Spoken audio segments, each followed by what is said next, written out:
Welcome to the Channel for Grace. Gobind will be live shortly.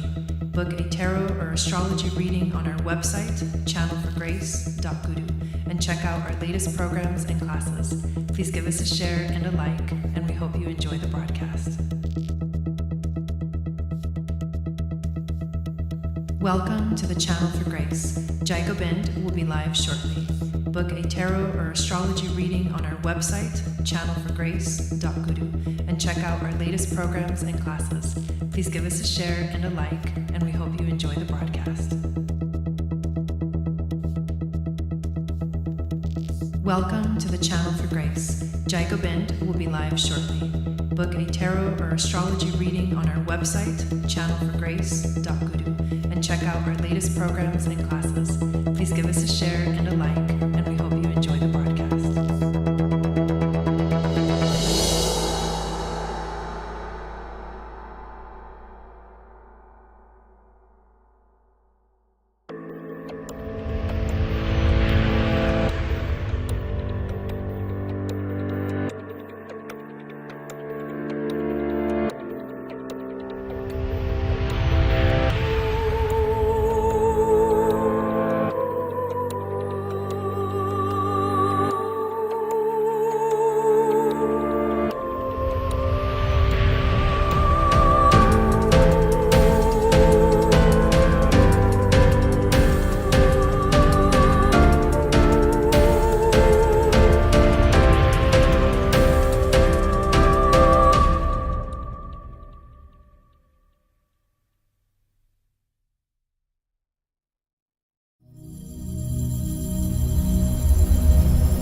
Satnam, welcome back to the channel. My name is Gobind. This is your Channel for Grace. Thank you guys so much for being here live. And thank you to those of you that are watching the replay. Tonight, we are going to do some mini readings, and we have 2 people on the list so far. So if you want to get on the list, there's a link in the description to send $25 to my PayPal, and I'll add your name once you do. And then when it's your turn, I will call your name and do your readings. So thank you guys for being here. Let me say hi to everybody that's here in the chat. Hello, Jamie. Welcome in. Hello, Mama O. Raessa, Shannon. Hello. Thank you guys for being here. Excited to do some readings. And as we wait for Jill, who is the first person on our list to put up her question, I will share with you some awesome announcements that I have to make. So first of all, if you're new to this channel, please subscribe and make sure you hit the notification bell so you get notified of when I go live and when I upload videos. You also want to download my free moon astrology guide, which will tell you what your psychic gifts are based off of your moon sign. It enters you into my email list, and I send out a weekly moon magic report, which is the horoscope for the week ahead. And it goes out on Wednesdays, and everybody really loves getting that in their inbox. Hello, Rachel. Welcome in. Hello, Nelvin. Also, I am hosting a free event tomorrow for anyone that is interested in the Moon Goddess training. I would love for you guys to come join us. It will be in a Zoom meeting, and I'm going to be presenting all of the information about the Moon Goddess training 2023, which is consists of 3 levels. You have level 1, which is the fundamentals of everything, the sacred geometry, astrology, the chakras, the dimensions, the laws of the universe. The level 1 is the initiatic path. And so we go into the Akashic records and we go on the journeys from all of the temples, through all of the temples of the Nile, which were the original Atlantean schools. And we start with the Temple of Abu Simbel, and we end with the Great Pyramid of Giza. And so the whole journey takes us through this really beautiful deep dive into the initiatic schools, the mystery schools, learning all of those things so that we can have this really powerful and extensive foundation to work off of when we go into level 2, which we go deeper into relationships, karmic healing, soul contracts, things like that. And then at the end in level 3, where you get certified to become an Akashic record reader. And your certification, basically, you can read the Akashic records for other people. So this is the most comprehensive program that I offer. And we begin on February 20th with level 1. I have a super deal going on right now. If you buy 2 of the levels, you'll get the 3rd level for free. So that's what's so exciting about it. So buy 3 for the price of just 2 of them. It's a crazy freaking deal, but it's available on my new community platform. And so this new platform, which, kind of leads us into this other announcement, is that within the new community platform, we now have access to the Aquarian Astrology courses. I've been working on it really hard, and today was the day where I was able to complete a lot of that. And so all of the Aquarian Astrology modules 1 through 7 are now available for purchase. And if you have purchased one of those in the past from the old platform, then you have been sent an email with your link to the modules that you had purchased already. And so once you click on those links, you will be directed to the page. If you already have an account, you just have to log in. If you don't have an account yet, you'll have to create an account, because this new platform is basically where I house and host all of my courses, as well as our free global community, which is amazing. And that's where I'm hosting the event, the free event, the Moon Goddess training, information, and Q&A session. And that's happening tomorrow at 6 p.m. Pacific, 9 p.m. Eastern. That's so Friday night, 6 p.m. Pacific, 9 p.m. Eastern, in the global community. It's really easy to join. It's really easy to use. I recommend you download the app and have it on your phone. And it's amazing. It's a powerfully enhanced community experience that I have been looking for a really long time for our community. So I'm so excited that we finally have that available. On there, you'll find the Starseed membership, you'll find the Moon Goddess training, you'll find the Aquarian Astrology. And my next, the next classes that I'm going to be transferring are the Moon Goddess Training 2022. And also another course that I offer called Woman and the Moon, which basically goes through everything that has to do with the moon centers, the moon signs, the psychic gifts of the moon. It's actually really a beautiful program if you want to learn more about how the moon aligns with the sacred feminine and with your actual physical body with the moon centers. So a lot of awesome and exciting things happening. And tonight we're going to do mini readings. Hello, Dawn, welcome in. Hello, Nelly, welcome in. And Jill, good evening. Your internet is tripping tonight. I'm so sorry. Will you please post your questions so I can actually do your reading, and hopefully you can actually get that message. And I'm going to check the list one more time because I think someone else got on it. Yep. Okay, so Rachel got on the list.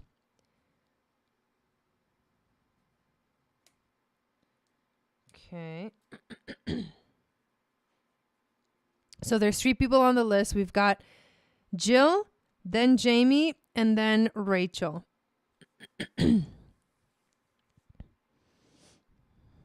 Things are crazy right now. Yep, things are crazy. Trust me, I know.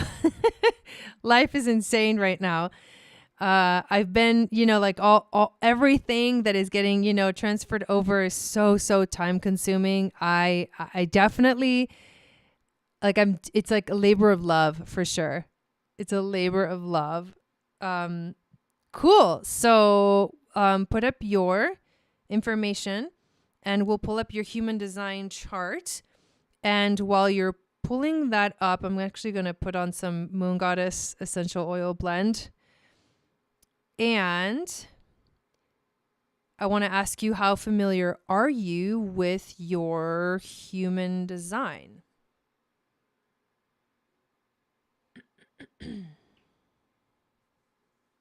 You wish you could what?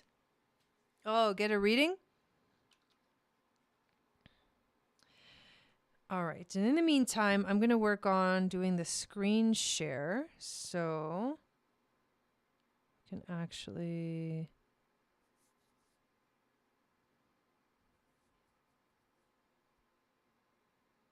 I should actually show you guys this. Hang on.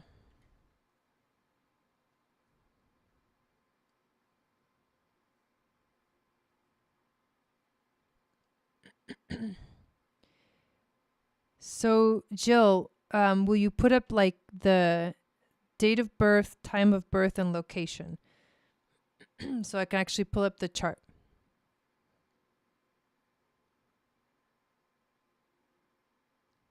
If you did that already, I haven't seen it, so that's why I was curious. Okay, so I want to show you this because this is basically on the website, the information for the Aquarian Astrology courses that are now available.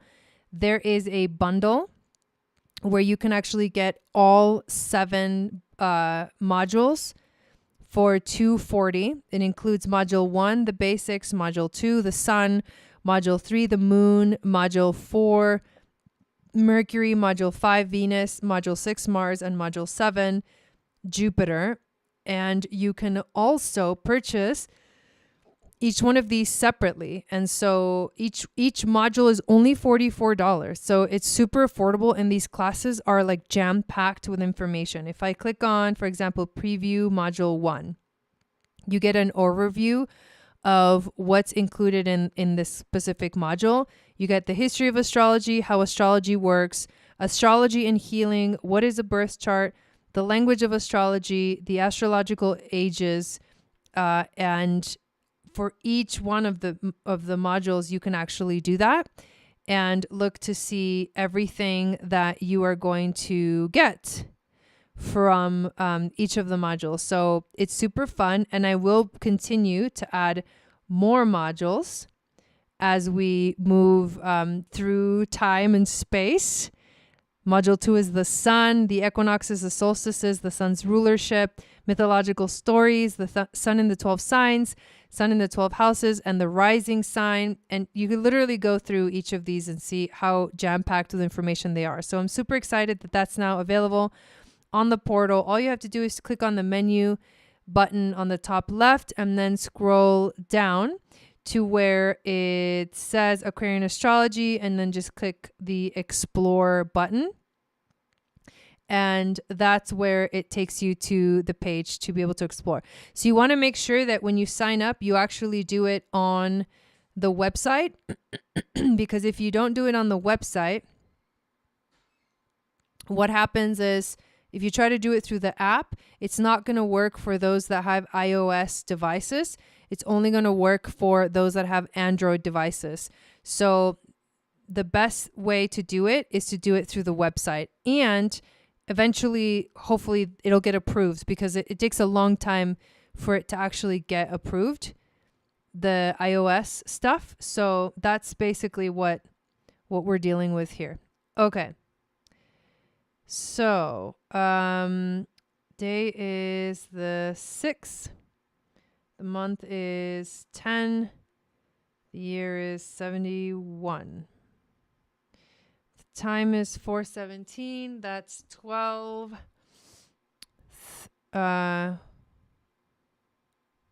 13, 14, 16. Is that 16, 17? I think it is.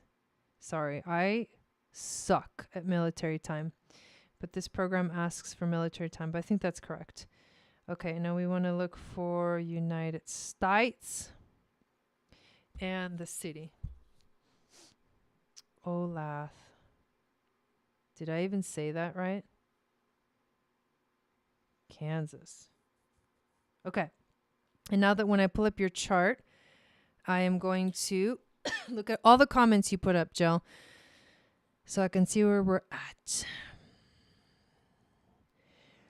What am I here to transmute if I step into my divine design? Is that okay? Sure, I like that question. A little more of the gene keys in human design. Okay. Yes, I see it. My goals, life mission, or anything interesting you see. I know I have 3 open centers. Okay. Yes, you do have 3 open centers. So you have very solid kind of like, when I look at your chart, I feel like you have a very kind of solid kind of foundation. The centers that are undefined are the eagle, the ajna, and the head. And basically what that means is that you don't have anything to prove, right? You also don't really have the kind of willpower that some people have.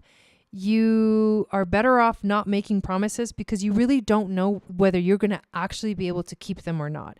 And that sounds like crazy, but that's the conditioning that our society, forces upon us, that we have to be able to make promises, And for people that have an undefined ego center or heart center, it's also called, you don't have to make any promises. Like, you're not here to prove anything to anyone. So that kind of knowing that just releases a lot of the pressure. The ajna is the center for the mind. And so it's kind of like the thinking and the processing the thoughts, and a lot of mental activity happens in the ajna. And then in the head center, the one on the very top, that's where like information, it's like the pressure to make sense of things in a way. It's the pressure that comes from above. It's like the questions about the universe, the questions about how everything works, the pressure to understand, the pressure to figure things out in a very, in a sense, logical way. But this is also where inspiration comes in. And so having those centers open is kind of like, there's really no need to try to define that space. There's really no need to define that space. That doesn't sound like you at all? Really? What do you mean? I'm a damn martyr. That's so interesting that you say that. So, should we check if all this stuff is correct then? Because it doesn't sound like you at all. Let me just check that it's correct. So it's October 6th, 1971.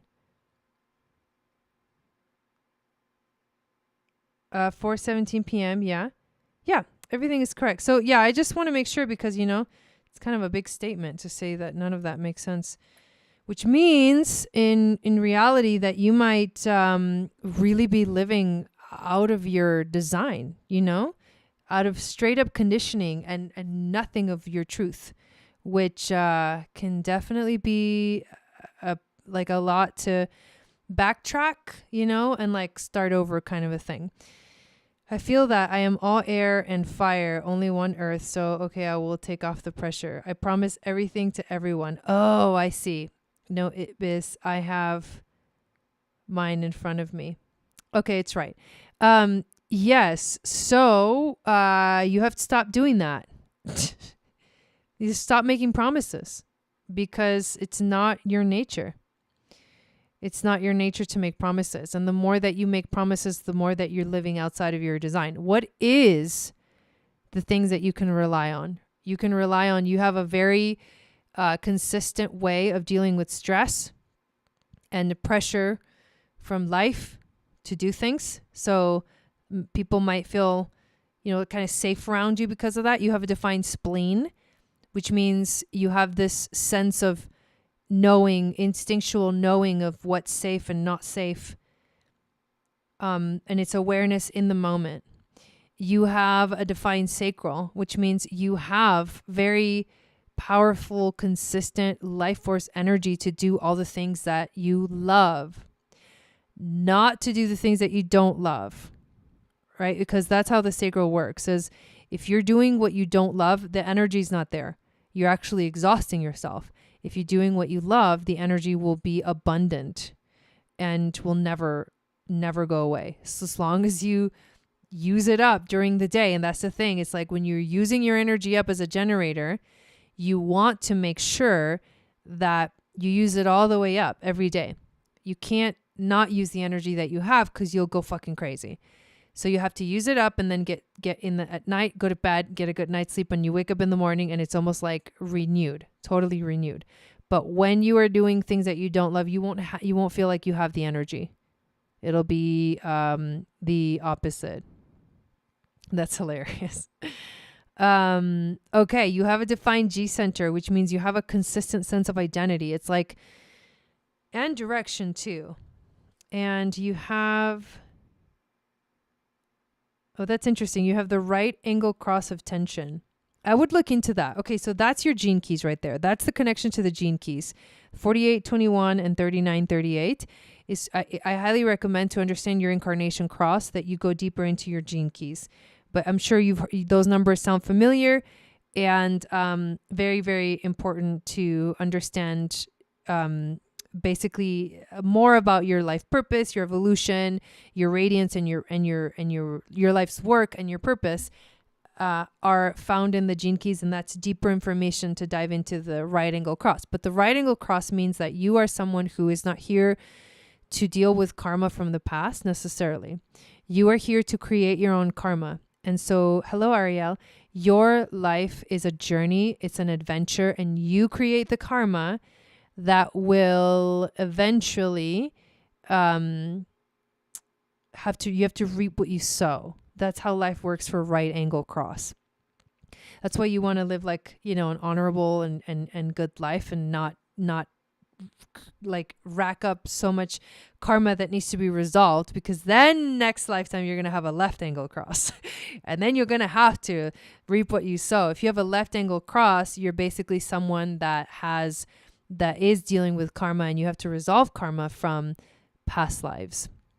But the G center makes you feel like you have a solid sense of identity and a solid sense of direction. And the throat, the defined throat, gives you an opportunity to really express what you feel, or not what you feel, but express your energy, express your instinctual knowing, express the awareness in the moment, and give yourself the opportunity to really bring things into life from those places. So here's the most important one, because you're an emotional manifesting generator. The generator aura is the aura that envelops everything around it. And so you walk around the world and you fill up the room with your energy. Your aura is constantly reaching out to see what's in the environment, and to call in, like a magnet, the things that are yours, the things that feel like, yeah, that's mine. Yes. Like the yes.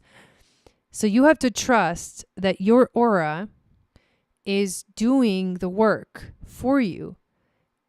It will work the best when you are living in your design. If you're not living in your design, if you're living in conditioning and going against everything that your design says, what's going to happen is it's like nothing is going to function properly, right? You're going to be attracting things that are not for you. And so to let your aura do the work is a challenging thing to do, because it means you have to wait to respond to the things that show up in your life. In the meantime, though, you're not just sitting there doing nothing. In the meantime, you just keep doing things that you love as much as you can, and then you let the rest do the work. It's kind of like the law of attraction, very much. This generator energy is very much like the law of attraction. I mean, all of them are, but this one really, I think, really, grabs a hold of that. The other thing that's even more important than the strategy to respond for you as a manifesting generator is your defined solar plexus, which means that you have emotional authority. And that is the way for you to make decisions, and there is no other way. And it is the most challenging authority to have, and also the most beautiful, because it's the one that we're moving towards in the future. Emotional authority is like when the raves come in 2027, which are the children, basically like the children that will change, like quantumly leap us into the future, because their design will be the new design that's coming, right? The raves are coming in 2027, and the raves have a very different design, and they the raves work when it's like the penta, when they come together with a group of other raves, that's when their powers come alive. And like unstoppable frequency, but the emotional energy is very much connected to that, because emotions manifest, emotions create. I mean, Matthias talks about this a lot. Like, you have to learn to work your emotions. You can't just let your emotions run over you. You have to like learn what they are, and that they are a total communication system between us and like our higher self. So emotional authority is all about waiting for the wave, watching the wave, observing, and waiting till after experiences to understand them, not to have clarity in the moment. Because as an emotional authority, you do not have clarity in the moment. You can't say in the moment like yes or no, because you don't know yet if it's a yes or a no. That's why making promises is really not good, especially with emotional authority. Because if you're making promises, which you're not supposed to be doing with an undefined ego, and you're making them when you feel really good, when you feel the low, which you're going to go to the low, there's no way to stop the emotional flow. You are a total emotional being, which means emotions are the most important thing for you. Start paying attention to how you feel. Don't ignore your feelings. Right? That's the worst thing you can do with emotional authority, is ignore your feelings. And so you're going to go through the high and you're going to go through the low, and then you're going to come back to neutral.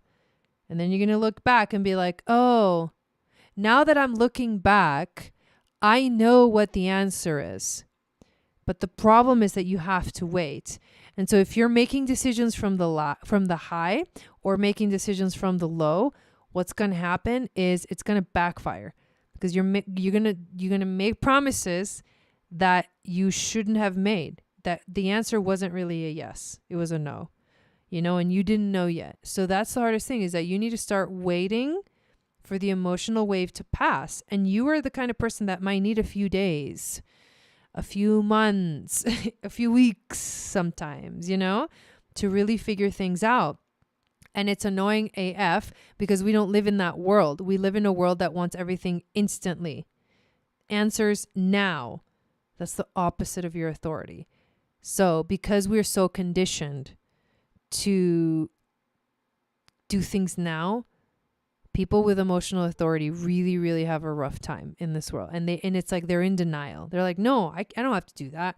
I don't have to wait. And I'm not talking about simple things like, do I want a coffee? No. I'm talking about like big decisions. The authority is really used best for making big decisions, right? But you can practice by looking at small things, subtle things, and testing it out, because human design is an experiment. So that's really, really the most powerful things for you to recognize about your chart specifically. You're also a 4/6. Your profile is the opportunist role model. What that means is having the 4 is a very sort of, it's a social frequency. So you're like a social butterfly for sure. But you can also be like recluse until the opportunity arises, and then you're like a social butterfly. The 6 is the interesting thing, because the 6 says that you're a role model. You're not born a role model, right? Nobody's born a role model. What we're born is into a life, into a time-space reality where we make a lot of mistakes to figure out that we're doing shit wrong and how to do it right. And that's what happens for the first 30 years of your life as a 6. You live as a 3, which means you live with trial and error. So you make a lot of mistakes, because what you're essentially doing is gaining experience, and you're just going to keep making mistakes and then gain experience and wisdom. Make mistakes, gain experience and wisdom. Yeah, it kind of sucks. Around 30, the rest of the time you're kind of like getting the hang of it. And after I think 50 or so is when you really step into that teacher role model stage, and people look up to you for that. And it may feel uncomfortable, it may not feel uncomfortable, but you are a role model. You are the role model. So you are learning how to be the role model. And there's not one way to be a role model, but you are learning how through life. Now I have more to decipher and go even deeper. Damn. Yeah, exactly. There's a lot. And we can go on and on and on. Actually, one of the things that I'm really excited about is I'm going to be creating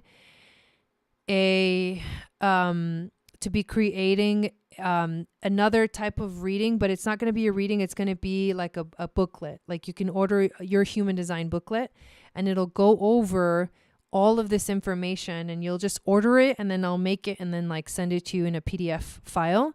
But anyways, I'm excited because I just got re-inspired to complete that project, which I started a while ago. But yeah, because you could go on and on and on and on and on about this. And then, the next phase is to go and dive into the channels. But I think for this reading, I feel like you got plenty to work with. So I'm going to leave it right there and encourage you to go look up the gene keys that are part of these channels, the 16, 48, 2034, 4919, 214, 731, 1333. Yeah, all of those. I mean, look at the ones that are connected and then read the gene keys, and you'll gain more information and wisdom about yourself in a deeper way. So thank you for getting a reading. Hello, Kimberly. Welcome in. Thank you for being here. Yeah, exactly. Need to listen to the replay for sure.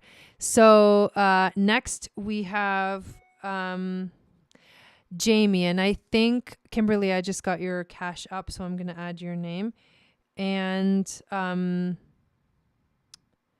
Jamie said she was going to probably not make it. So what I'm going to do is I'm just going to bump her to the last slot and continue on with Rachel since you guys are here live. So Rachel is next, and then after Rachel it's Kimberly, but let me actually double check because I don't know if anyone else got on the PayPal. I don't think so. Okay, so we got Rachel next, and then Kimberly, and I'll do Jamie, the very last one that we do for the night.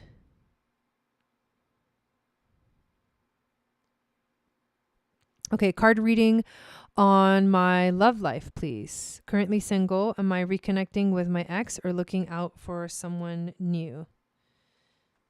Okay, let's see what the cards have to say. Thank you, Nelly, for putting that up. Thank you, spirit guides, angels, and teachers from past, present, and future. Thank you for being here and holding space for us to connect in this way. I would like help clearing the energy of the cards as well as my energy so I can be that open channel of wisdom, grace, and intuition to flow through to everyone that's getting a reading tonight. And in this moment, we would like to ask a question regarding Rachel and her love life and whether she's going to be reconnecting with her ex or looking out for someone new. What kind of wisdom can she receive regarding this situation?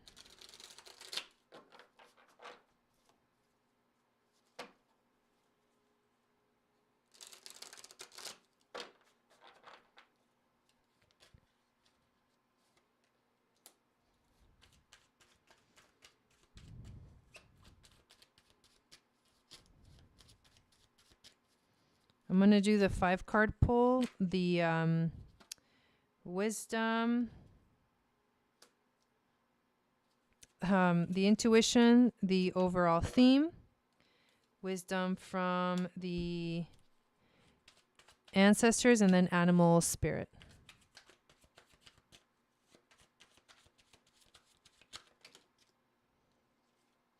Wow, every single card came out reversed. And animal spirit.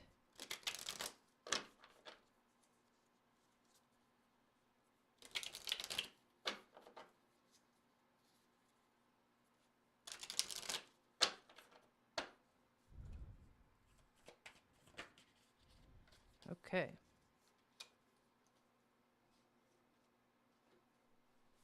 So this is interesting because right away, like getting all of these cards reversed basically brings in the feeling of like the first feeling that I get for the question that you have is no. Like the first part of the question is like no. It's like it's not exactly a no, but it's kind of like you have to think about it a little bit more. It's not quite 100% fully a yes. Things feel a little off. Like that's the first kind of impression that I get about this. The first card you get is the Four of Wands. And of course, it came out reversed. This is Mohini and Aravan. This is a Sanskrit epic poem. The Four of Wands represents rejoicing and festivities, a well-deserved celebration, and a stable time to be thankful, cherishing loved ones. Mohini and Aravan embrace each other, enjoying the time before the next adventure begins. When this is reversed, though, it can feel like self-doubt, diaspora, which I literally have no idea what that means, canceled plans, or gloom. So if you thought that something was going in a certain direction, it's kind of like, no, it's not quite there yet. And it could be because there's a little bit of self-doubt. It could be because things are just not, flowing in the way that you really would want them to. The biggest challenge for you is the Ace of Wands that also came out reversed. This is known as the magic paintbrush.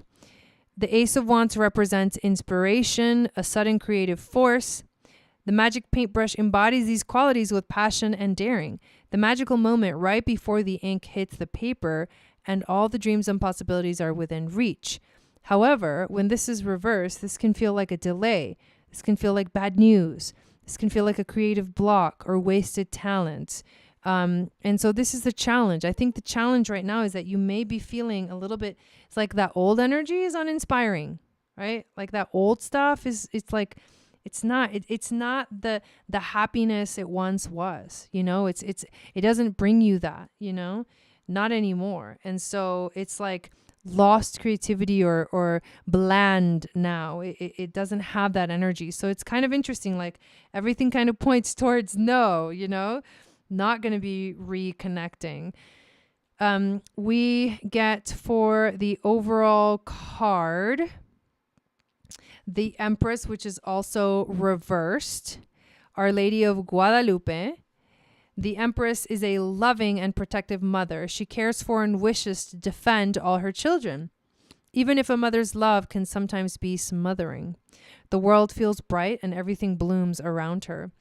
Reversed, this can be feeling undesirable, having anxiety, lack of concentration, smothering, or selfishness. I mean, this reading is kind of heavy, probably didn't expect it to be like that, but for some reason it's like super direct and like to the point. So I would ask, where are these things showing up in this situation? Is it you're feeling this? Do you sense that in the, in the people around you? Where do you feel, where are you experiencing anxiety? Because maybe it's just the energy itself between just thinking about the connection that creates those kind of feelings. Like it's not really the best situation. However, the wisdom from the ancestors is an interesting card. It is the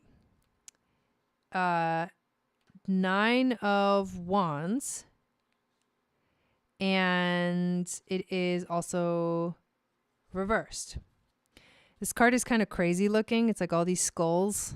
This is Vasilisa the Beautiful. The Nine of Wands represents weathering the battle, sent by her wicked stepmother to the door of the witch Baba Yaga. Vasilisa the Beautiful stays resilient. She endures Baba Yaga's impossible trials. She's wary and cautious, but also hopeful. However, reversed, this can mean like a stalemate. Okay? Stubbornness, hesitance, giving in, or paranoia. So basically, the old situation is a stalemate. So I would say 100% no, like, doesn't feel like the right thing for me. It feels like you know it, you know, that you know that it's not really the best, you know, for whatever reason. Not like anyone's a good or a bad person, but it's the energy. It's just kind of, it's done. That's what I'm getting. So the beautiful card that you get, the animal spirit, is the whale.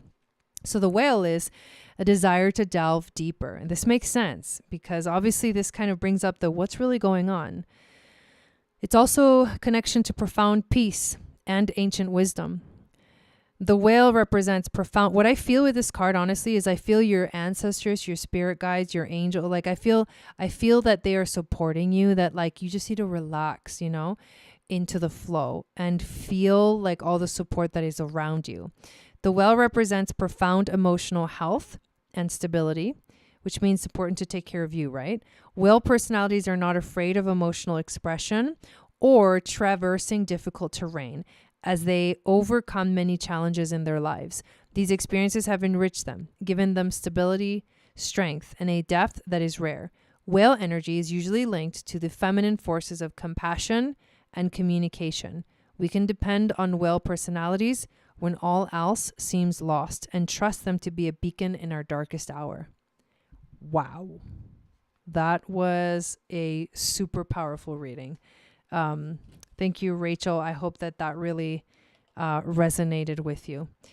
So next we have Kimberly, and I'm going to check the list right now because I know a couple more people got on the list. So after Rachel, is that you? Yes, after Rachel, it's Ariel.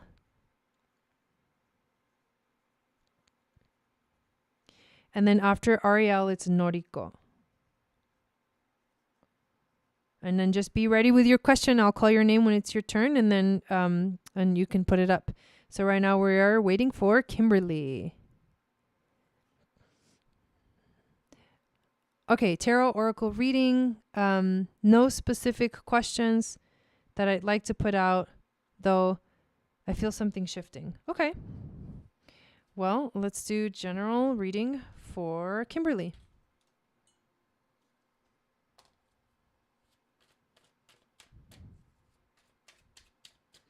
What does Kimberly need to know in this moment?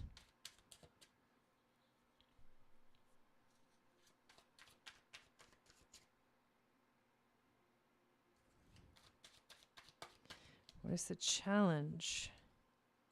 Okay. And the overall theme.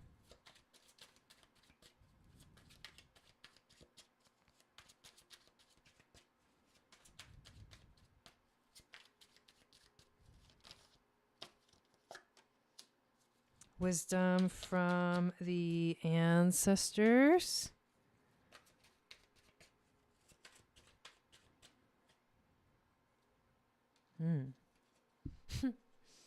This is a pretty crazy reading. And animal spirit.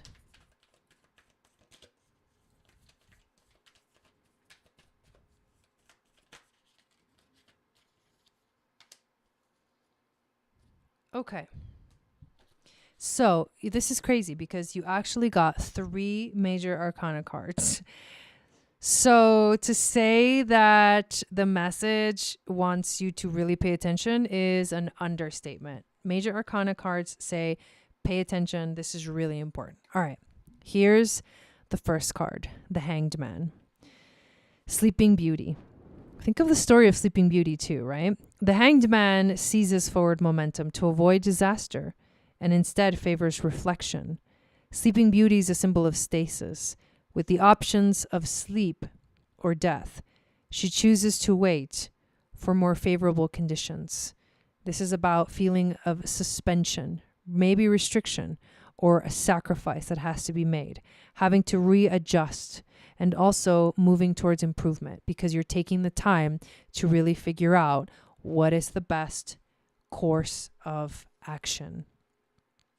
The challenge card is the Judgment card. Of course it is, right? This is Sung Wukong, the Monkey King. Judgment is the reckoning, an ending before the start of a new journey. Past actions and decisions determine future events. If you haven't learned your lessons, you are doomed to repeat your mistakes over and over. Upright, this is about improvement, forgiveness, changing your perspective, absolution, and rebirth. So the challenge is you got to go through the rebirth, right? You have to stop judging yourself and go through the rebirth. Like, stop judging the situation in general and let it be the ending, because the Judgment is the last card before the last major arcana, which is the World card, which is the new beginning. So it is an ending. Yeah, you're right on it that you feel something is definitely shifting. The overall theme is the Temperance card. How beautiful is this card? The Bodhisattva. Temperance is about balance and meditation. It is being mutable, recognizing when to change with the times and when to change the situation itself. The Bodhisattva identities are fluid, but their goodwill remains constant. This is about moderation. This is about harmony, purpose, good influence, and reconciliation. Temperance is finding balance and harmony in your life. That's what's happening right now. That is the overall theme. And the wisdom from, I freaking love this reading. The wisdom from the spirit guides is the Eight of Wands. Look at that card. It's like the Firebird coming in hot. And this is called Rainbow Crow. The Eight of Wands represents quick, decisive action. The Rainbow Crow fires quickly to deliver warmth to the cold earth below, singeing his wings in the process. His sacrifice and swift journey are fruitful. This is speed, momentum, travel, excitement, and results. So things are definitely moving, and they're definitely moving fast. You are moving in the direction of peace and harmony. You have to just learn to let go of the old and start into the new energy, and give yourself the time to figure out the right course of action without rushing. But when you figure out the right course of action, things are going to start happening really, really fast. Oh, I love that. I love that. You're getting exactly what you needed to hear. Okay. The animal spirit that you get is actually one of my favorite freaking animals ever. This is like the one animal that I'm actually not afraid of. I'm usually afraid of all kinds of insects and stuff. You get the tarantula. I've actually held a tarantula in my hand. I freaking love them. So here's what the tarantula means. It means you are at a crossroad and you're claiming your life purpose. The tarantula represents a moment when a great decision must be made. It involves prioritizing your life's deeper purpose or dharma, a habit or routine from the past. It's sidetracking you from your dream. Yet a voice inside keeps begging you to refocus your attention. In order to find true happiness, you must choose dharma. Until you do, satisfaction will be fleeting. The tarantula hovers, patient and calm, like an old friend that knows your inner soul. It already knows you'll choose wisely. Wow. Damn. These readings are freaking on fire tonight. I don't want to jinx it though. Just kidding. All right. So Ariel is next. Thank you, Kimberly.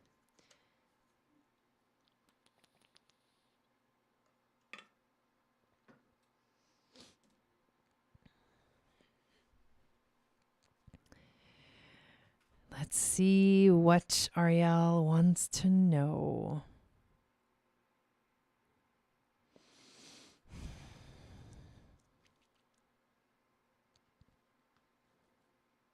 Yeah, I was feeling that too, Kim. She says literally chills throughout the reading. Thank you so much. You're welcome. Yeah, I could feel it was powerful. That one was a very powerful one for sure.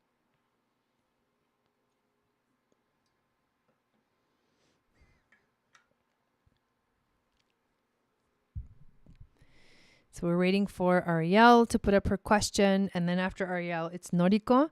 And make sure that you have your question ready to copy and paste it into the chat. And I'll call your name when it's your turn. Then you can put it in the chat.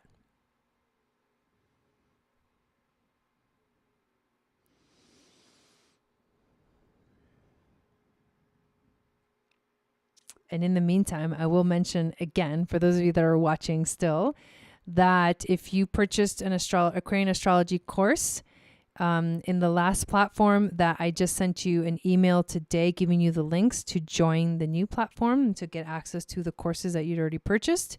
So make sure you check that out. And if you are new, join our new global community, because I have just uploaded a bunch of new available Aquarian Astrology courses that are super, super fun. I can't wait for us to start interacting in those spaces. So, tarot oracle message from the crows. Okay, or why I keep seeing crows. If not, advice on dealing with the exhaustion that slapped me this week. I thought I finally cleared this energy, feeling discouraged. You said you're a projector, right?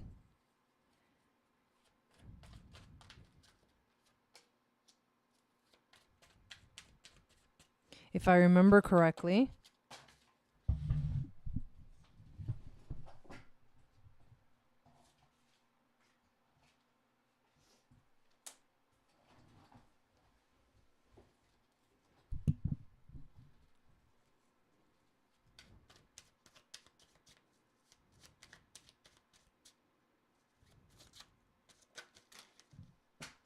You are all over the place, girl. Your cards are like flying everywhere.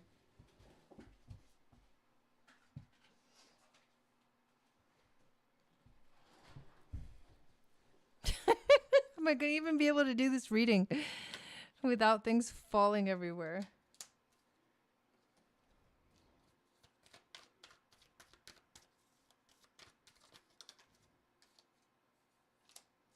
Okay. Here we go.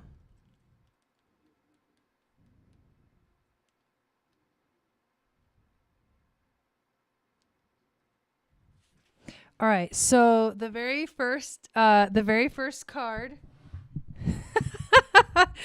that you got is the Hermit. Interesting card. So this is the Druid and the White Stag. The Hermit represents solitude and leaving responsibilities behind to focus inward. In the Celtic myth, the elusive white stag encourages people to drop everything and pursue spirituality. This is asking you to go into introspection, withdrawal, prudence, insight, meditation. It's time for you to like chill. I think what's happening is you're doing too much and you're trying to figure it all out logically. And I really would like to know which one is your authority, because that's really important. But this is, you have to go within. You have to go within. The answer lies within. And the Hermit is like retreats so that it can have time and space to like figure things out, to meditate, to take care of itself or herself, etc., etc. What is the challenge? These cards are the best. The challenge is the Fool. The Fool. The Little Mermaid. The Fool rests on the pinnacle of a decision. She is ready to dive out of her subconscious and into the physical world, to transform from an animal into a human. She's carefree and excited by a new life, regardless of warnings. This is beginnings, possibilities, but also impulsiveness, innocence, and a free spirit. This being in the challenge position means that you are wanting to go, go, go. That's the energy of the Fool. The Fool is, it just freaking goes. It doesn't think, it just goes, right? And this could be a little bit like the splenic authority. However, what I'm getting is that you are wanting to take action and go do things when the universe is asking you to chill. And that's why the confusion and the exhaustion, it's like when you take yourself, especially as a projector, when you take yourself to the point of exhaustion, you're not going to get that energy back. And the exhaustion happens because you are surrounded by people that basically are, if they're not sort of like really, really, truly, truly recognizing you, because as a projector, if you're not being truly recognized, you are being drained. People can be around you that have energy. And as a projector, we get energy from other people. We don't have our own energy. So we get energy from other people, but it's not just any other people. If you're around people who don't recognize you, like truly recognize you and see you, then what's going to happen is that you are going to just feel drained and overwhelmed. And if you are being fully recognized, then you'll feel like you have the energy, but as a projector, you still have to retreat. I mean, it's in your face. You still have to retreat. You keep saying that it feels impossible, but when you're going, energetically against your own design, the exhaustion will never stop happening. I can tell you that from experience. The exhaustion will never stop until you figure out a way to basically take care of yourself. Find ways to take care of yourself, to give yourself the time that you need. So I don't know how you're going to do it. It's like, right? It sounds like chaotic, right? Homeschooling for kids. Like I get it. But right, it's the repeating predicament. So somehow you're going to have to like find a way to rest, right? I don't know how that's going to look like or what that is for you, but that's the only way to stop the exhaustion. Because as a projector, that's what happens. That just answered my question. Why this energy I cleared is back. It feels exactly the same. Yeah. You get the Empress as the overall theme, but she is reversed. This is Our Lady of Guadalupe. The Empress is a loving and protective mother. She cares for and wishes to defend all of her children. Why is it reversed though, right? Even if a mother's loves can sometimes be smothering, the world feels bright and everything blooms around her. This is about feeling undesirable, having anxiety, lack of concentration, smothering energy, and maybe even selfishness. So like when you fill your cup, you are the Empress upright. You giveth, right? You have all this to give. But if you don't fill your own cup and you try to do too much and you try to go and not even think before you go, then and not take care of yourself and take time to pause, then that's what's going to happen. You're going to feel the opposite of what you're like. You're not going to have anything to give. So really, really interesting. And the last card you get from, this is the 10 of coins, but it came out reversed. And this is the wisdom from the ancestors. The 10 of coins represents the hard-earned rewards of a difficult venture.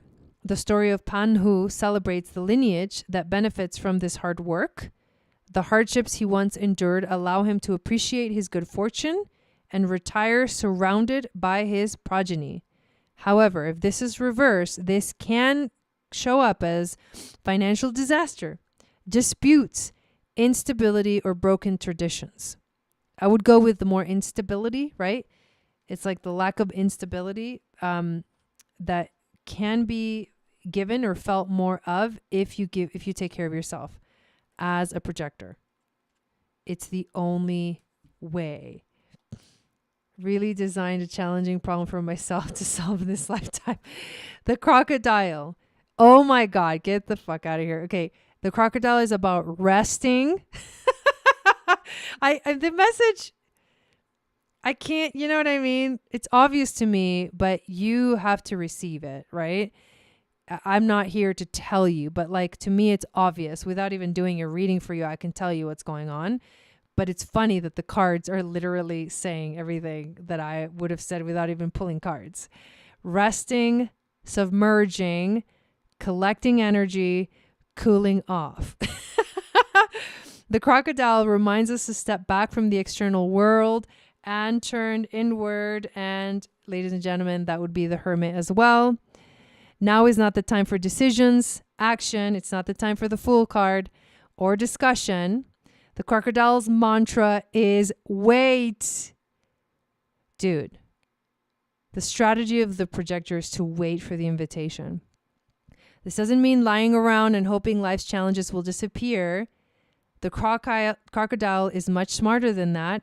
It means intentionally withdrawing, gathering your awareness, observing and building energy.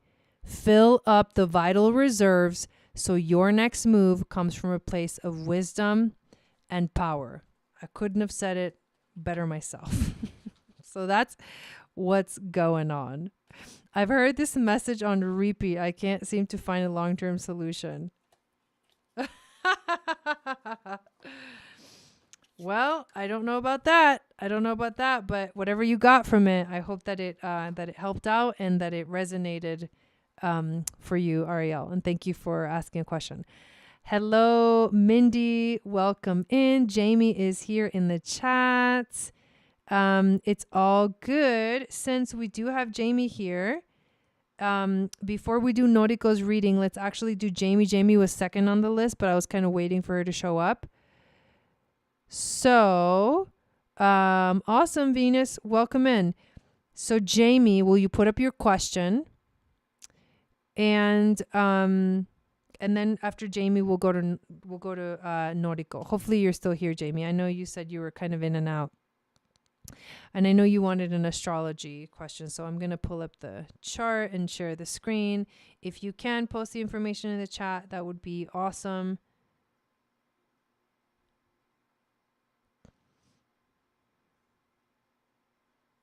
Okay.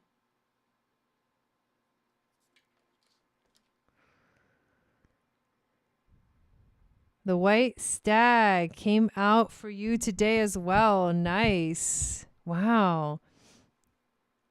Dawn says you must put the oxygen mask on before you can. Yep, exactly. The business may be giving to yourself. Exactly, Dawn. That's why I was like, yep. That's why I was like, I don't know that's the answer to something like that. Like that's a whole nother question, you know? So, but basically it's really important. You need to, and I'm still talking to Ariel. You really need to think about how is this all gonna work, you know?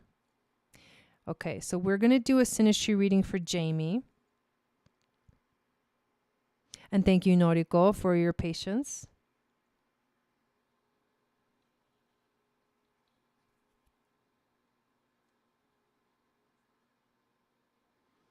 And you'll be able to see the screen any moment. And I'm going to enter the information. Okay, so give me a second while I do that.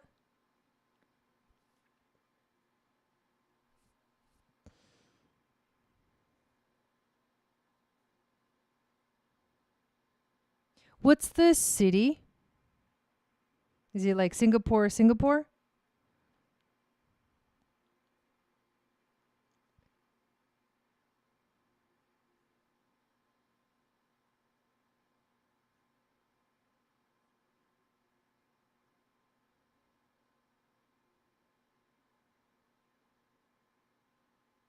I guess that worked. I just put Singapore in Singapore.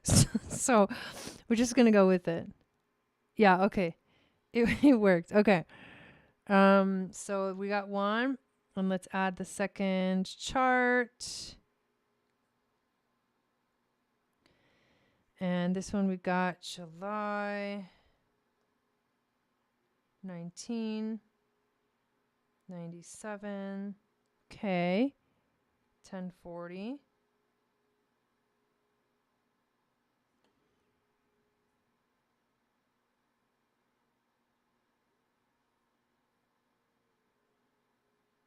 Okay. Let me just make sure it's correct. All right. So you wanted a synastry reading. I need to flip this over.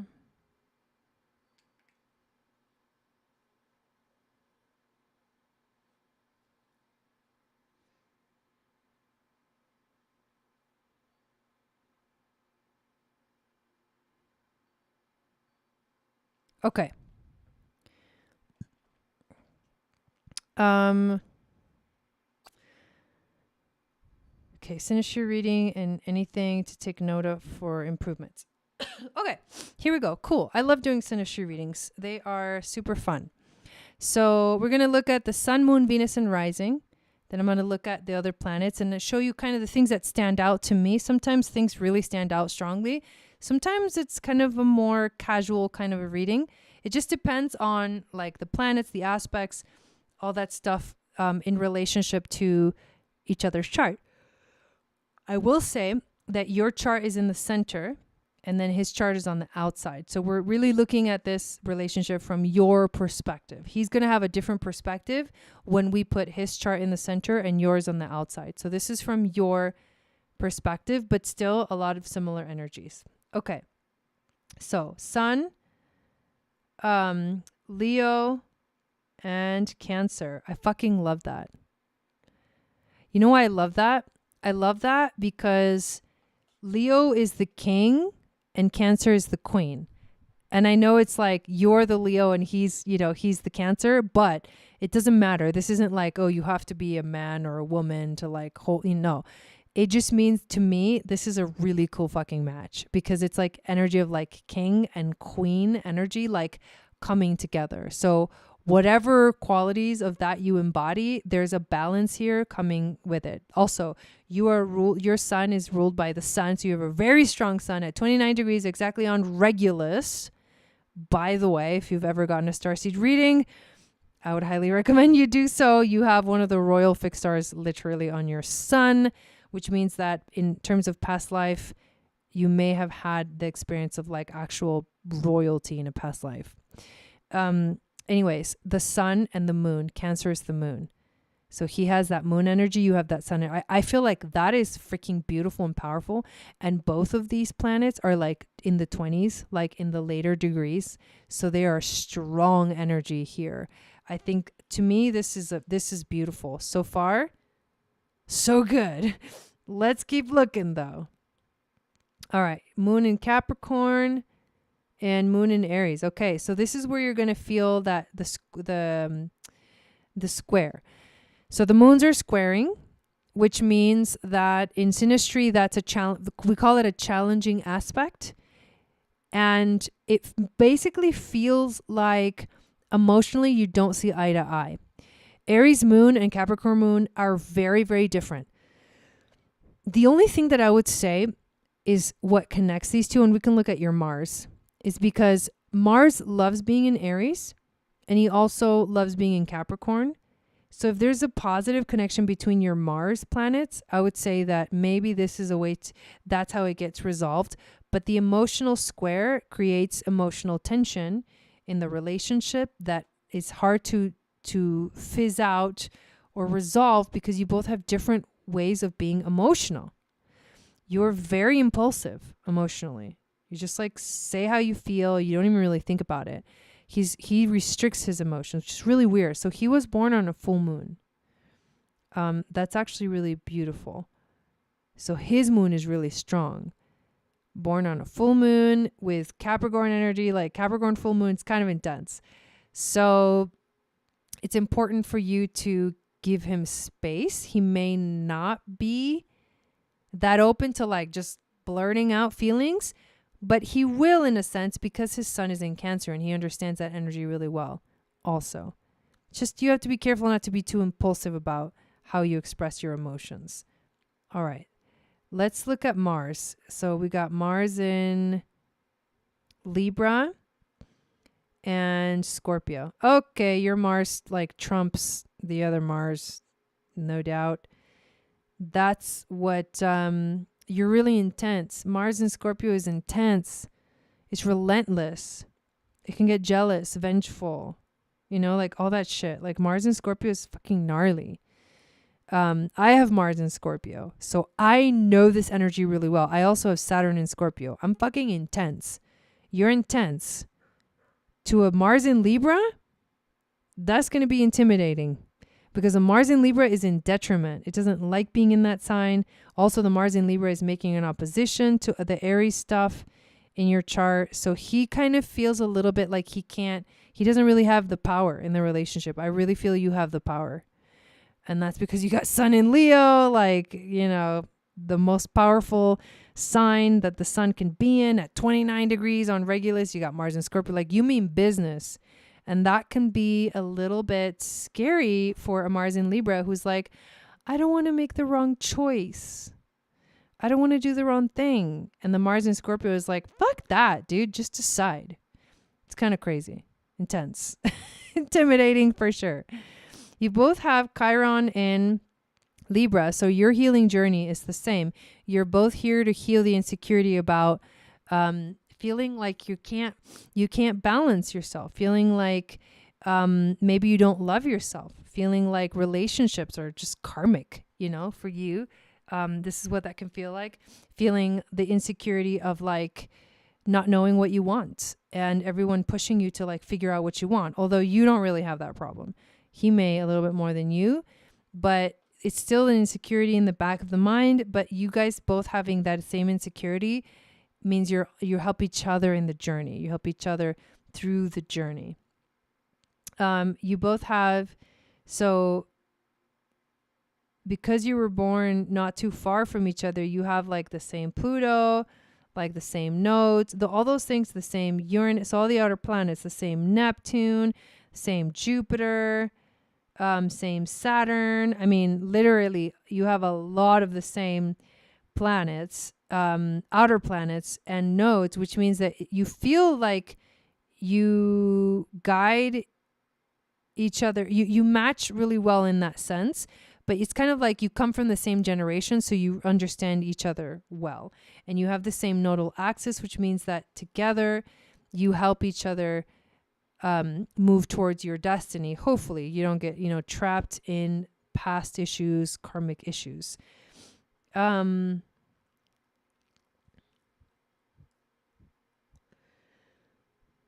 So where is your Venus? Okay. So you got Venus in Libra, Mercury in Virgo. He's got Venus in Leo and Mercury in Leo.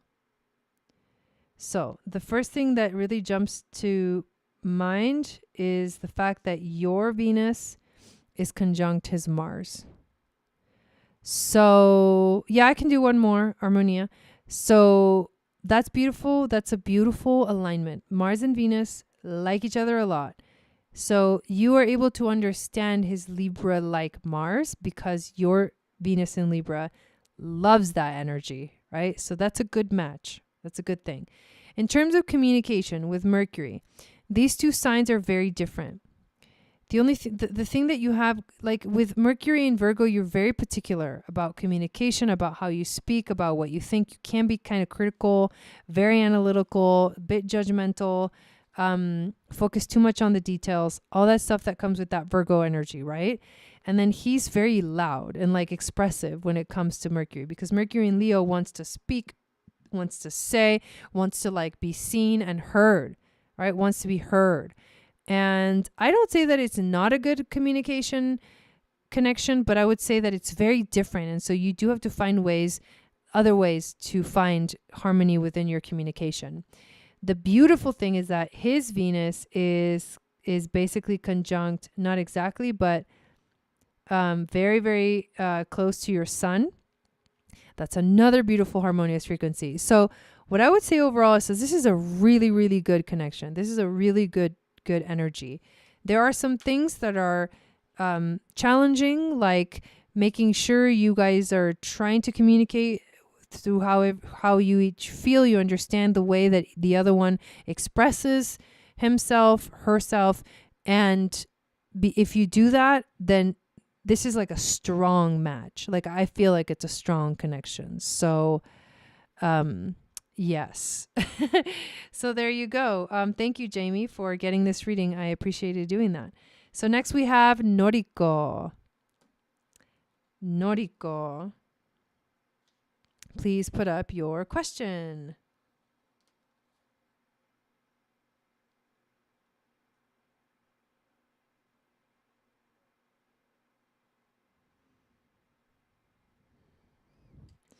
Okay, and then I got your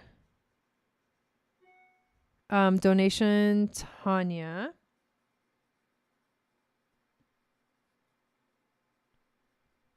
And so you'll be after Noriko, and I believe that Tanya is going to be the last one tonight.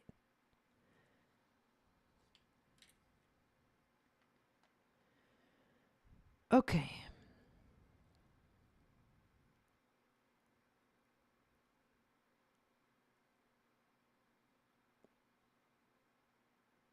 Okay. I did go back and see that she wanted a reading about love life.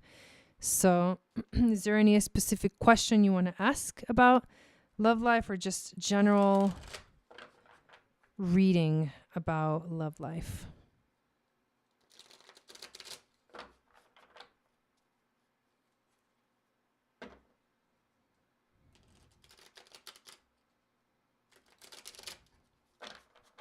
You're welcome, Jamie.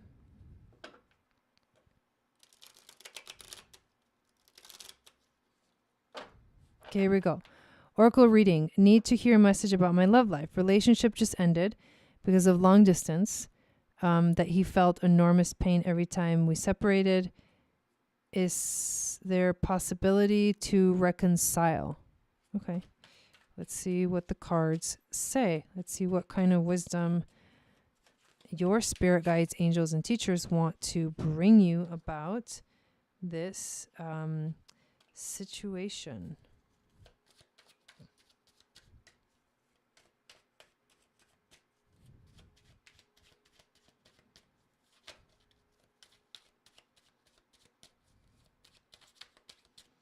So overall theme.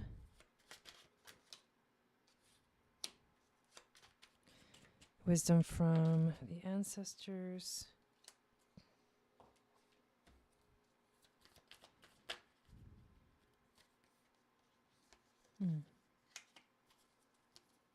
Okay. So here we go. The very first card that we get is the Emperor, but the Emperor did come out reverse. This is King Arthur. Ooh. The Emperor is the ideal father figure, a warrior and a conqueror. King Arthur rules over his kingdom and his sometimes unruly knights with a just and firm hand.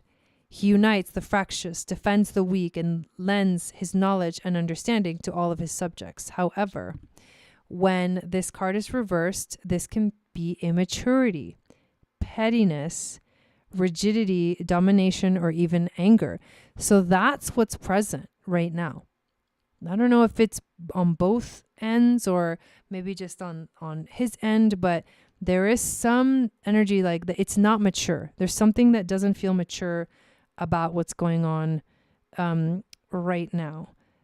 So that's just important to note. The challenge is the Queen of Cups. Queen of Cups is a very emotional energy.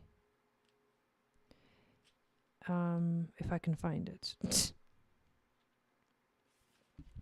This is Yemoya. The Queen of Cups represents the surface of the subconscious. So there's something deeper going on. The goddess Yemoya connects those on land to the depth of the spiritual plane. She's mysterious, but also a kind and caring mother. This is femininity, warmth, empathy, a counselor, intuition. So you have to trust your intuition on this one. That's what this card is saying. The challenge is you got to trust your intuition. What does your intuition say? Is there something underneath the surface that you're not seeing even inside within yourself? Is there, why is there a desire to try to fix something that can't be fixed? And I'm not saying it can't be fixed. I'm just saying where is the desire coming from to want to fix it, right? Why does it feel to you like you can't accept what has just transpired with, the relationship ending because on his end, he wasn't happy or whatever, right? So you have to go deeper. This is an emotional thing. It might be an emotional attachment. It might be a trauma bond that, why the inability to let go, right? Move on. I think there's something deeper. And I think this card is saying, go deeper into the subconscious, listen to how you feel, pay attention to how you feel. And what is your intuition telling you about this? Is there something that you're ignoring? Are you ignoring your intuition in this situation? The overall theme, this is an interesting development, is the Six of Wands. The Six of Wands represents victory and success. A warrior princess, Yenenga, is her father's most prized fighter. Her skill is so great, he never wishes to part with her. Ooh. But she rebels. She seeks her own path and recognition for her deeds. This is what's going on. I think at the heart of the matter, you are a very independent soul. And what you're dealing with is someone who is not able to, like, not okay with the way that it is, right? That deep sense of, I'm my own person and like I'm independent, you know? And I think that's because this is interesting, right? That the father doesn't ever want her to leave, but she's like, no, I want to go and I want to like live my life, right? She seeks her own path. And that's a clue right there. She seeks her own path and recognition for her deeds. This is victory, praise, achievement, reward, fame. But the key is right there. There's definitely something there that's the clue to what's underneath the surface. What is really going on here? Why the fear, right? Why the need to hold on to something that doesn't feel right? The Six of Cups is the wisdom from the ancestors, the Snow Queen. The Six of Cups evokes a nostalgia for sweeter times. Kai and Gerda are best friends as children. But when Kai is struck with depression, he leaves with the Snow Queen. Through many adventures, Gerda saves him, but by then, innocence is gone. Interesting. So what this also means is this past life, right? So crazy, dude. This is past life connection. This is like soulmate connection, but I'm not saying soulmate as like every soulmate that we meet is like we're meant to be with. Like, no, that's not what I mean. When I mean soulmate, I mean soul contract. There's a soul contract there. You are teaching each other. I mean, this is huge. Like I'm getting like huge like soul contract. And this situation is literally like the soul contract trying to become complete, like trying to complete itself. But that's why it's deeper. It goes way deeper than is on the surface. And that's the clue. Like you got to go in there and be like, why am I not okay with letting go? You know? So this is nostalgia, old friends, simple joys, sharing childhood. But really, this is like kind of past life energy for sure. Wow. And then you get the hyena as the animal spirit, which is a very interesting card. Let's see what the hyena has to say. There's two cards, actually, the hyena and the black egg. The hyena comes first, though. Humor, wit, sarcasm. The hyena personality is a jokester and a crowd pleaser, but below the surface, there are unfulfilled dreams to be realized. When the hyena card appears, it's time to reflect on your own reliance on sarcasm and humor to express your truth. Are you using jokes to hide old resentments in relationships or mask things that you feel uncomfortable discussing? What would happen if you took your goals seriously? Whoa, that's a huge message right there. And then the black egg.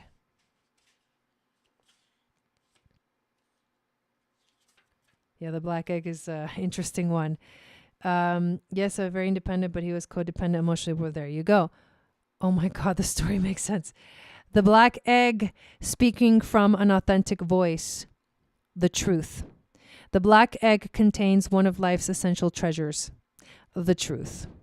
Inside of it resides no confusion, excuses, small talk, noise, or lies, not even white lines. This is my kind of jam. This living and breathing vessel harbors only that which rings true. When this essence is in balance, we speak slowly and clearly. We are drawn to activities like writing, reading, teaching, singing, or perhaps public speaking. Sounds draw us in. books draw us in. The concept of truth itself draws us in. We start asking questions like, what do I know to be true about myself? And what is true about the world? When the energy of the black egg is not yet accessed, we speak from an unsure place. We say things others want to hear, gossip, or repeat stories to justify our subpar behavior. We might even try to convince ourselves that we have no inner truth at all. The energy of the black egg hovers and waits for us to reconnect. It is available at every moment, in every situation. It's the epicenter of truth, the birthplace of our voice. The black egg and the fifth chakra. The subtle energy of this card resides at the base of the throat, at the Vishuddha chakra. The ancient sages saw this center as the hub that governs our speech and expression. Vishuddha translate as especially pure. The balance of this center is important for all of us, but is especially essential for writers, editors, musicians, and teachers. Basically, you need to speak your truth. You need to stop hiding from the truth, pretending it's not there. There's something deeper. Look deeper. Wow. Crazy reading. Okay. And Tanya is next. And Tanya is going to be our last one of the night. So go ahead and put up your question. Thank you, Noriko.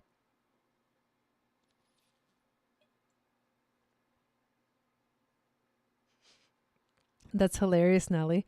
Did you know I had an egg allergy for a long time? And then ever since I started taking Meta Power, all my food allergies are like going away. Fucking crazy, right? By the way, it's inkling in my head that I would need to do another Meta Power challenge soon. Meta Power challenge. Okay. Oh, a mini chart read. Yes, we can look at your chart. All right. I'm going to pull it up and then share it on the screen.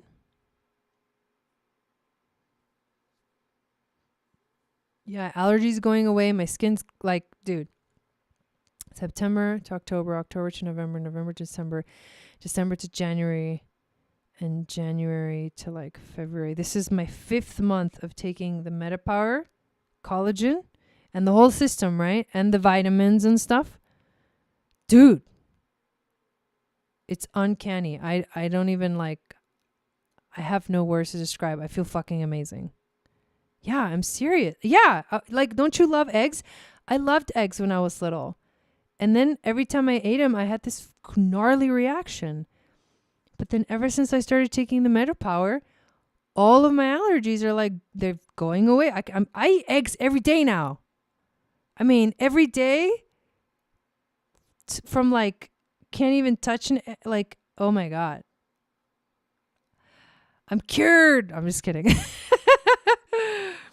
Okay, no, but I'm serious. I really do feel amazing. And my body has literally gone to a state of like homeostasis where like, you know how you know, everybody, we all have that little like extra chubby chub. You know what I'm saying? Like everybody has it, you know? And my body is like, went from like holding on to like extra weight to feeling like non-inflamed. And like, yeah, anyways, just, I feel amazing. That's hilarious, Nelly. I'm claiming Mama Meta next. Mama Meta. Okay. Sorry. Let's get back on track. Okay, 92977.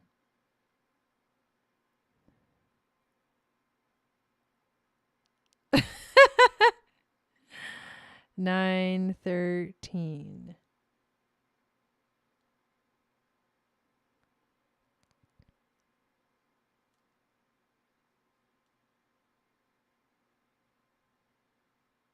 That's awesome, Melanie. How fun. Okay, I think it's correct. All right. Do you want transit reading, or you just want me to look at your birth chart? Transit. Hang on. Oh. Transit is looking at the transits and how it's affecting your chart, but the birth chart it's just me talking about your birth chart. So whichever you would like.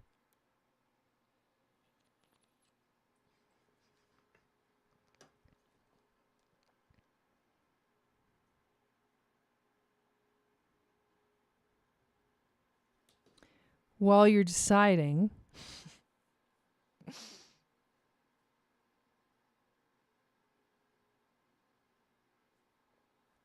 okay, transit. Let's do transits. So I'll just talk about what I see and what's important. You're welcome. Where are the nodes transiting in your chart? Let's look at that first. So you've got North node transiting your 12th house, South node transiting the 6th house. Yeah. So for the last year or so,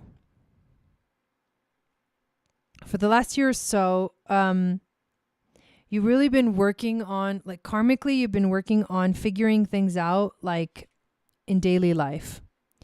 Figuring things out in terms of like, what do I need to be doing day to day to feel good?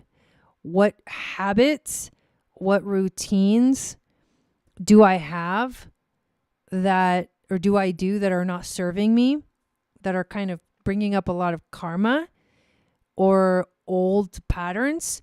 And how can I let go of old patterns and behaviors and things that I do on a daily basis that are not serving me, and let go of the need to be like constantly focusing on the details and not allowing yourself the freedom to dream?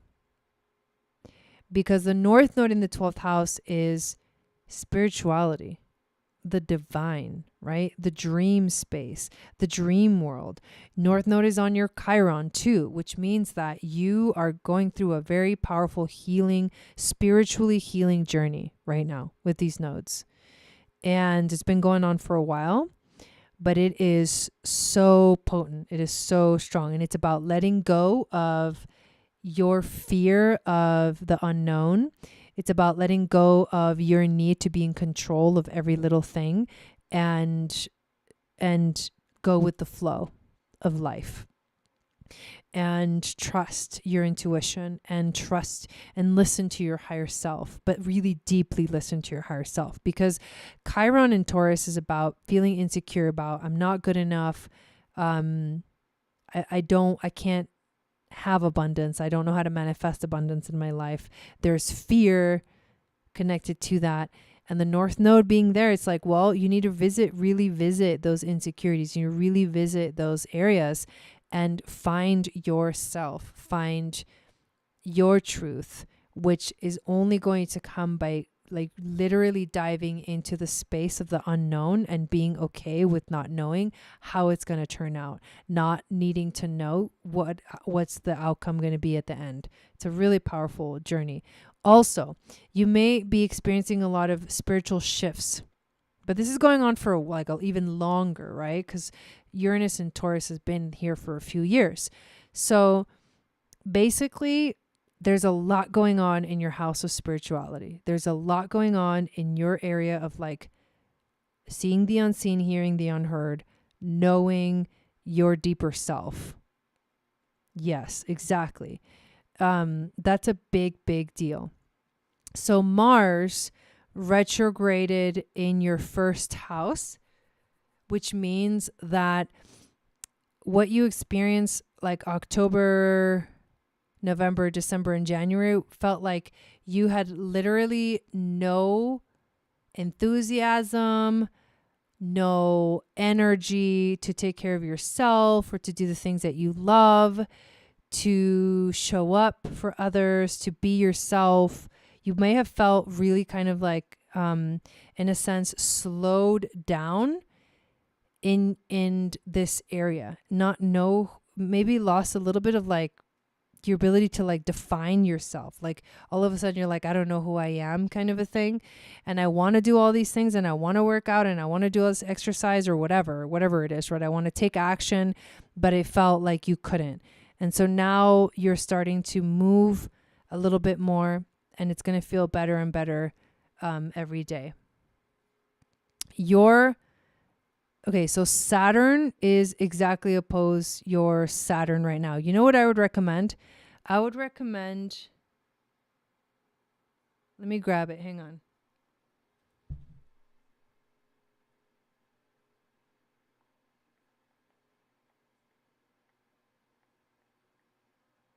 I don't see it off the top of my head, but it's that book. Oh, hang on. I see it.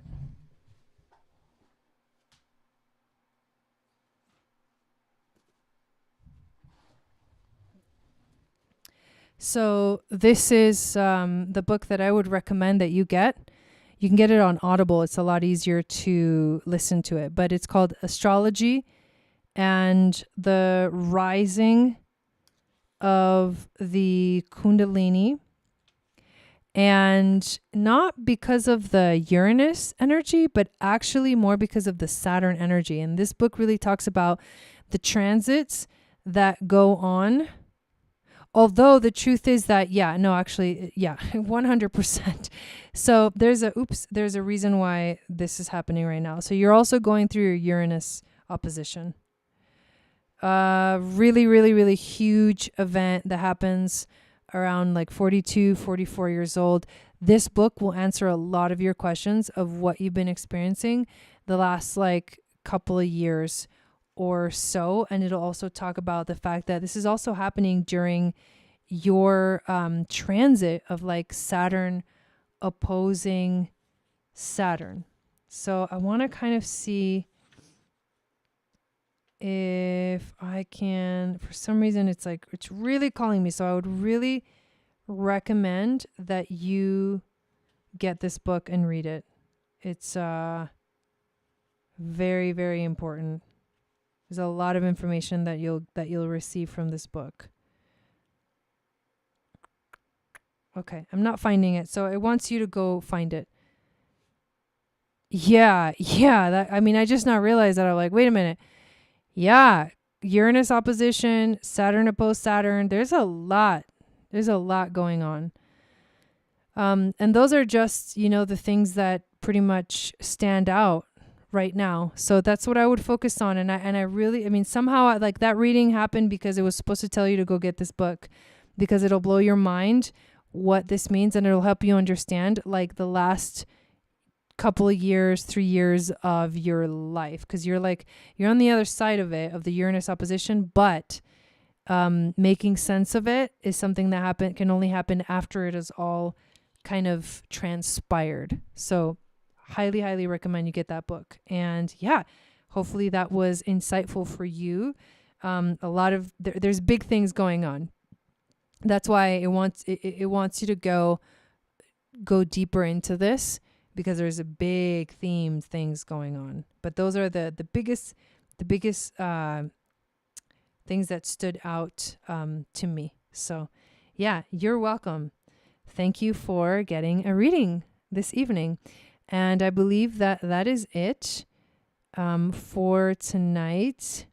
We got everybody. Thank you so much, you guys, for signing up for a reading, for hanging out with me. And I hope that you guys have a beautiful rest of your evening. Tomorrow night, join me in the global community. There's a link below. It's free to join. It's our new community where we get to hang out in. It's our hangout. Outside of YouTube, we have a hangout, and it's called the global community. And you want to make sure you join, because this is where I host all of my courses. Tomorrow, me too, Tanya. Tomorrow, I am going to be hosting a free live Zoom webinar going over all of the information of the Moon Goddess training, and what is included in it, what the program is really about. And I would love for you to join me. It's going to be happening at 6 p.m. Pacific, 9 p.m. Eastern. in the global community. Again, the link is below. Create an account and you'll get access to everything.